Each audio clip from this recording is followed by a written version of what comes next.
So what has been the most rewarding aspect of being a lawyer and officer of the Supreme Court?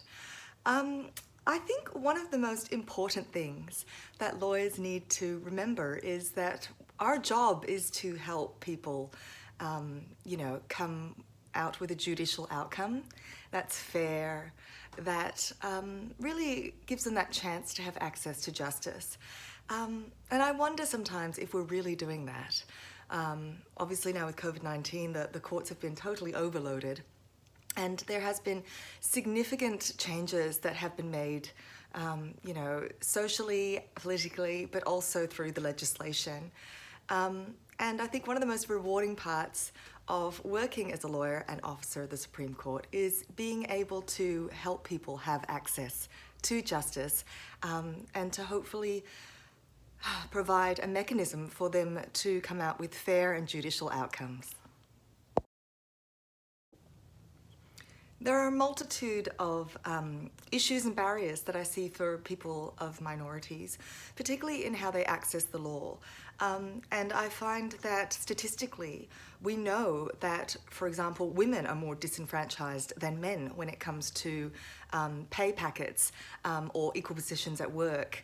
And this is compounded also when we have minority groups and when we have those smaller ethnicities, and they do miss out. I mean, you just need to sort of look at the plethora of organizations and see not only their gender equity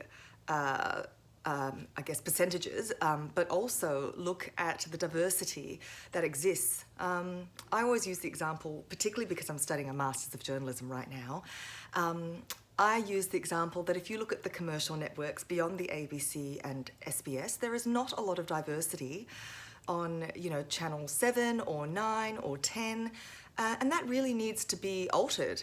The world is huge and dynamic, and we've never lived in a more open space. And I feel that there needs to be a huge amount of diversity and a real push for change, because we do live in these largely Caucasian, white, constructs, and I think that's important. And there's never sort of been a greater time to talk about diversity because it has been at the forefront of so many global conversations.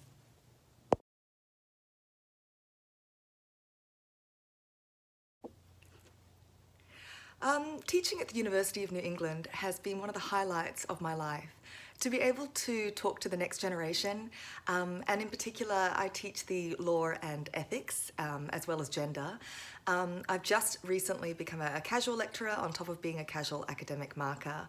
But I just find it's such a fruitful experience, having the next generation really come up. And law students of today, I mean, I'm showing my age here, but they're not, like back in my day, where you'd have to go to the library. They have access to the whole world at their fingertips. So they're citing legislation, from all over the world, and it's very impressive. What I think is extremely important, and I haven't even begun to think about post-pandemic, because I think the reality is that this pandemic is here to stay for a while.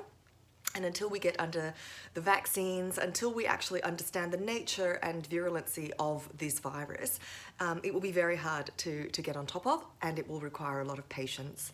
What I try to teach the students, I think, regarding the pandemic is about having compassion, and about making sure that the accuracy of their work really correlates with the times. So for example, if we look at something like border closures and whether or not they're constitutional or unconstitutional because we are preventing people from having freedom of access to move interstate, how does that sort of correlate? What's the reasonableness and proportionality of border closures, of lockdowns, particularly regarding the pandemic? There hasn't really been any closures since the Spanish flu, and that was in the 1900s. So it's really important for us to think about the construct of how the law relates to the pandemic. And that, I think, is a really interesting conversation to have.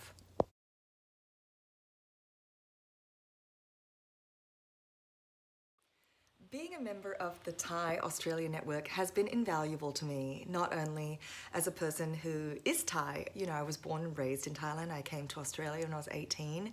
And to be frank, there's just not a lot of Thai people in Australia, compared to the Chinese population or even the Vietnamese population. And it's so important to be a part of something like that. We've got some outstanding members, and we're always looking, for more events and more community messaging, and how we can really elaborate on that. Diversity is key. It's extremely important. The Thai Food and Culture Festival, for example, brings in 50,000 people to Federation Square in one day. And it shows that there's a hunger and interest in the Thai culture and community. And I think that's really important, particularly being in a country such as Australia, where they are our friendly next door neighbour. And I foresee that, coming out of the pandemic, or even during the pandemic, that there'll be a travel bubble with Thailand. It's such a gracious and wonderful country. They call it the land of smiles, and that's 100% true. So I'm really proud of the work that the Thai Australia Network does. And I'm really proud of the community service that they have been doing as well. Such a brilliant question. Yes, I have been extremely nomadic. Going to boarding school in a different country at a very young age, living and studying, in a multitude of different jurisdictions, from Italy to France to Australia to America. I'm just so fortunate. I think what's really important is that I've just learned how big and wide and beautiful the world is. But more than that, it's such an important thing to learn about other cultures and live in other cultures. And we really don't have an excuse not to in this day and age. And in particular, if I can think about my law career, I was able, to engage in a worldwide mediation competition in France, with the Eiffel Tower and the croissants and the coffee.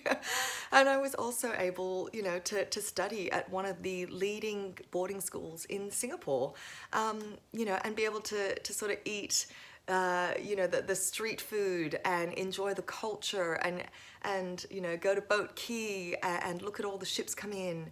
And it's such an exciting experience, and I'm looking forward to continuing that journey, and hopefully heading to Boston, where I'll continue my studies at Harvard, and being able to experience that type of lifestyle as well in such a beautiful and historic town.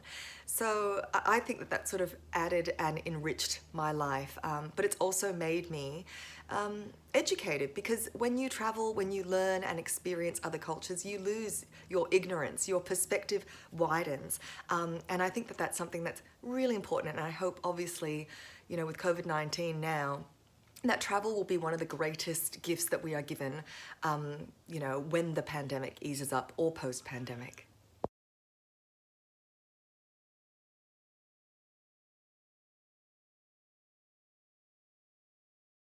I would hope that there are stringent legislative changes, particularly with sexual harassment, and that comes across all states and territories, because it is not just a Victorian issue, it's a human rights issue. As we know, through the statistical data, that 1 in 2 women are sexually harassed in the workplace and 1 in 4 men are. Now that's a quarter of our workforce and half of our workforce, and it's really just not acceptable. It needs to really be treated as an occupational health and safety issue, and I feel that the law is starting to change to reflect that. There needs to be proper policies and systems in place, as we've seen from my circumstance, but also people like Brittany Higgins, that, even in the highest echelons of power, from town hall to parliament, that they do not have proper policies and procedures in place, and that's just not good enough. So I'm really hoping that conversation continues, and that there is real strong legislative change, because until the law catches up with what is actually happening, we are not doing enough.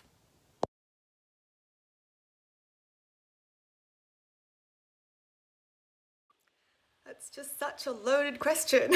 What's in store for the next 10 years? Oh, look, I think what's really important, what the pandemic has really taught me, is just the value of family and friends. I mean, I really, really want to raise my little humans and make sure that they're good people, and spend a lot of time with them. You know, I have given a huge sacrifice to my career in so many different ways throughout so many years. I remember doing my Masters of Laws, and I was breastfeeding, my newborn baby while pregnant with the next, and then reading law books at 2 in the morning. And I remember working 12-hour days in town hall or at Network 10 during my internship. And it's not really something that I'd want to continue in that regard. I want to spend more time with my family. But I'd still like to continue to work at the University of New England, and hopefully, grow my position at that organisation. And I would like to pursue a PhD at some point. And my capstone project, as I said, will reflect on the socio-economic impacts of COVID-19. As we know from the recent United Nations report, that there has been an increase in domestic violence against women during the pandemic. That there has been an increase of racial vilification against the Chinese community because of COVID-19. And these are all things that I think would be really interesting to look at. Obviously, hindsight will be very important in this equation, given the newness of the pandemic. But that is something that I probably would like to pursue in the next 10 years.